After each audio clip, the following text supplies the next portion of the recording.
Welcome दोस्तों, आज के इस वीडियो में हम अलाइट मोशन से चार्ट एनिमेशन और साथ में ग्राफ एनिमेशन बनाने वाले हैं। ये डिज़ाइन आपके वीडियो को प्रोफेशनल बना देगा। हम स्टेप बाय स्टेप सीखेंगे, तो चलिए बिना टाइम वेस्ट किए शुरू करते हैं।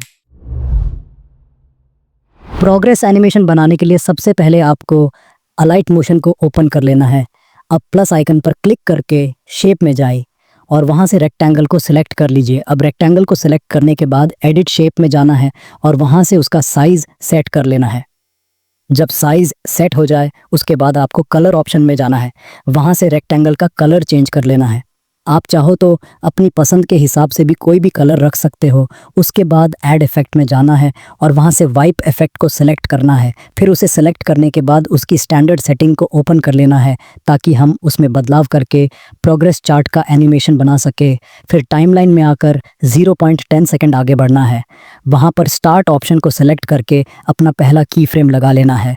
अब स्टार्ट पॉइंट की वैल्यू को 0 पर सेट करना है और उसी समय पहला की फ्रेम लगा लेना है। फिर टाइमलाइन में थोड़ा और आगे बढ़ना है और वहाँ पर स्टार्ट की वैल्यू को 100 कर देनी है। उस जगह पर दूसरा की फ्रेम लगा देना है। उसके बाद आपको फिर से एंगल ऑप्शन में जाना है और वहाँ से एंगल को 90 पर सेट कर देना है। फिर की फ्रेम के बीच में जाना है और वहाँ से ग्राफ ऑप्शन को ओपन करना है। वहाँ पर आपको जो स्मूथ वाला ए वाला कर्व ग्राफ दिखेगा उसे सेलेक्ट करके लगा लेना है। इससे एनिमेशन स्मूथ लगेगा। फिर उस वाली लाइन को सेलेक्ट करना है और जितनी बार आपको वर्टिकल लाइन चाहिए उतनी बार उसे डुप्लीकेट कर लेना है। उसके बाद सभी डुप्लीकेट की हुई लाइंस को एक एक करके सही जगह पर सेट कर लेना है। जब सारी लाइन सेट हो जाए तो जहाँ पर पहली लाइन का एनिमेशन खत्म हो रहा हो वहीं पर दूसरी लाइन की लेयर को सेट कर लेना है। फिर उसी तरह सभी लाइंस को एक एक करके सेट कर लेना है। उसके बाद प्लस आइकन पे क्लिक करना है और वहाँ से वेक्टर्स वाला टूल ओपन कर लेना है।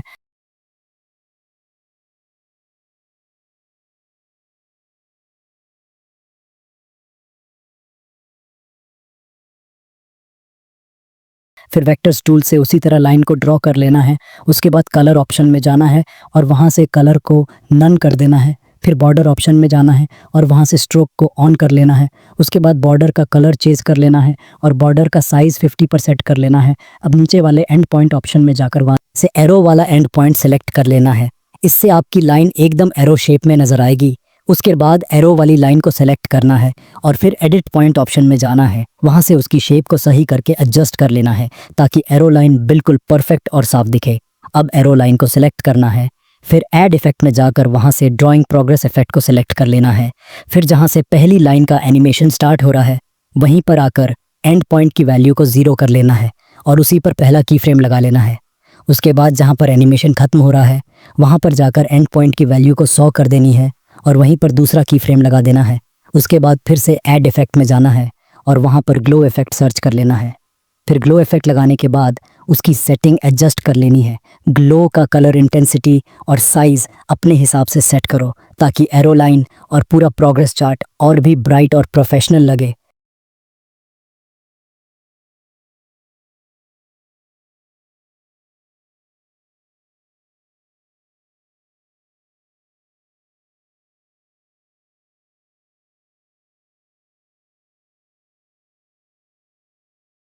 फिर सारी लेयर्स को सेलेक्ट करना है और ऊपर जो फर्स्ट आइकन होता है उस पर टैप करना है। इससे सारी लेयर्स ग्रुप हो जाएंगी। अगर एनिमेशन थोड़ा स्लो लग रहा है तो उसके लिए उस वाले स्पीड कंट्रोल आइकन पर टैप करना है और उसकी वैल्यू को इंक्रीज़ कर लेना है। इससे आपका प्रोग्रेस चार्ट एनिमेशन और भी फास्ट और स्मूथ तरीके से चलेगा और अब आप फाइनल एनिमेशन देख सकते हो।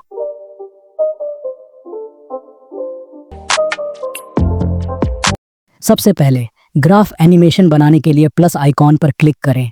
उसके बाद शेप टूल में जाएं और रेक्टेंगल को सेलेक्ट कर लें। अब एडिट शेप में जाएं और रेक्टेंगल का साइज अपनी ज़रूरत के हिसाब से बदल लें। इसके बाद रेक्टेंगल की टाइमलाइन को बढ़ा दें। फिर कलर ऑप्शन में जाएं, उस विकल्प पर क्लिक करें और सेंटर वाले ऑप्शन को सेलेक्ट करें। फिर अपनी पसंद के अनुसार कलर को चुन लें। अब रेक्टेंगल को सेलेक्ट करें और उसे डुप्लीकेट कर लें। इसके बाद ऐड इफेक्ट में जाएं और कॉपी बैकग्राउंड को सेलेक्ट कर लें। फिर रेक्टेंगल को सेलेक्ट करें और एक बार फिर डुप्लीकेट कर लें। इसके बाद ऐड इफेक्ट में जाएं और ग्रिड को सेलेक्ट करें। फिर इसे अच्छे से सेट कर लें।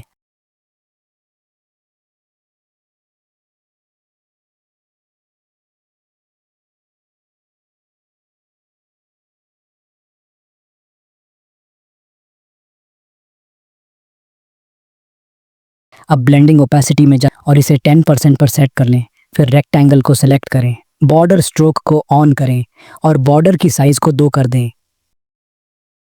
इसके बाद प्लस आइकॉन पर क्लिक करें और वेक्टर्स वाले टूल में आ जाएं। सबसे पहले लेफ्ट साइड जाएं और उस जगह पर टैप करें, इससे पहला पॉइंट बन जाएगा। फिर उसी पॉइंट पर प्रेस करके खींचें और जहां तक लाइन को बढ़ाना है वहां स्क्रॉल करें और फिर टैप करें, इससे दूसरा पॉइंट बन जाएगा। इसी तरीके से स्टेप बाय स्टेप पूरा ग्राफ बना लें। हर पॉइंट और लाइन को ध्यान से सेट करें। इसके बाद ग्राफ की टाइमलाइन को बढ़ा दें ताकि एनिमेशन लंबे समय तक चले। फिर कलर वाले ऑप्शन में जाएं और कलर को नन कर दें। उसके बाद बॉर्डर में जाएं, स्ट्रोक को ऑन करें, कलर बदलें और साइज को अपनी ज़रूरत के हिसाब से बढ़ा दें। अब एंड पॉइंट पर जाएं और उस पॉइंट को सिलेक्ट कर लें। फिर लाइन को सिलेक्ट करें और उसे डुप्लीकेट कर लें। अब बॉर्डर में जाएं और स्ट्रोक ऑप्शन को ऑफ कर दें। फिर कलर में जाएं और अपनी पसंद के अनुसार कलर को बदल दें। इसके बाद प्लस आइकॉन पर क्लिक करें और एडिट पॉइंट वाले टूल में आ जाएं। राइट साइड में स्क्रॉल करें और लास्ट पॉइंट पर पहुंच जाएं। उस पॉइंट पर टैप करें और लाइन को नीचे की तरफ खींच लें। इसी तरह स्टेप बाय स्टेप लाइन को एडजस्ट करते हुए ग्राफ को पूरी तरह तैयार करें। फिर लाइन को सिलेक्ट करें, ऐड इफेक्ट में जाएं और ड्राइंग प्रोग्रेस को सिलेक्ट कर लें। अब टाइमलाइन को और 15 सेकंड तक स्क्रॉल करें। एंड पॉइंट की वैल्यू को 0 पर सेट करें और पहला की फ्रेम लगा दें। इसके बाद टाइमलाइन में आगे स्क्रॉल करें और एंड पॉइंट की वैल्यू को 100 पर सेट करें। फिर दूसरा की फ्रेम लगा दें। फिर ग्रीन ग्राफ को सिलेक्ट करें, ऐड इफेक्ट में जाएं और वाइप को सर्च करके सिलेक्ट कर लें। अब जहां लाइन एनिमेशन शुरू होती है वहां एंड पॉइंट की वैल्यू को 0 पर सेट करें और पहला की फ्रेम लगा दें। फिर जहां लाइन का एनिमेशन खत्म होता है वहां एंड पॉइंट की वैल्यू को 100 पर सेट करें। अगर एनिमेशन सिंक नहीं हो रही है तो उसे सही करने के लिए टाइमलाइन और की फ्रेम्स को ध्यान से एडजस्ट करें ताकि सभी लाइंस और इफेक्ट्स एक साथ स्मूथली एनिमेट हों। लाइन को सिलेक्ट करें और ड्राइंग प्रोग्रेस में जाएं। फिर ग्राफ वाले ऑप्शन में जाएं और स्टेप बाय स्टेप ग्राफ के हिसाब से लाइन को एडजस्ट कर लें।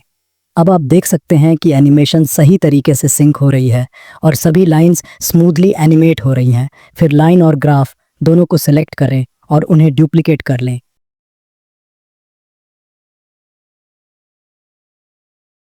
इसके बाद दोनों डुप्लीकेट लेयर्स को जहां एनिमेशन खत्म हो रही है वहां एडजस्ट कर दें ताकि सब लेयर्स सही तरीके से सिंक हो जाएं। इसी तरह स्टेप बाय स्टेप लेयर्स और ग्राफ को अरेंज करते हुए पूरी एनिमेशन को सही तरीके से तैयार करें। अब ग्राफ की लेयर को सिलेक्ट करें और उसका कलर अपनी पसंद के अनुसार बदल दें। फिर डुप्लीकेट लाइन की लेयर को सिलेक्ट करें, बॉर्डर में जाएं और उसका कलर बदल दें। अब ग्रिड वाली लेयर को सिलेक्ट करें और उसे डुप्लीकेट कर लें। फिर उस डुप्लीकेट लेयर को ऊपर की तरफ ले जाएं और अरेंज कर दें। अब सभी लेयर्स को सिलेक्ट करें। फिर टॉप में फर्स्ट वाले ऑप्शन को क्लिक करें और उन्हें ग्रुप कर लें। इसके बाद प्लस आइकॉन पर क्लिक करें, ऑब्जेक्ट में जाएं और कैमरा को सिलेक्ट कर लें। फिर इस ऑप्शन पर टैप करें और कैमरा को ऑन कर दें।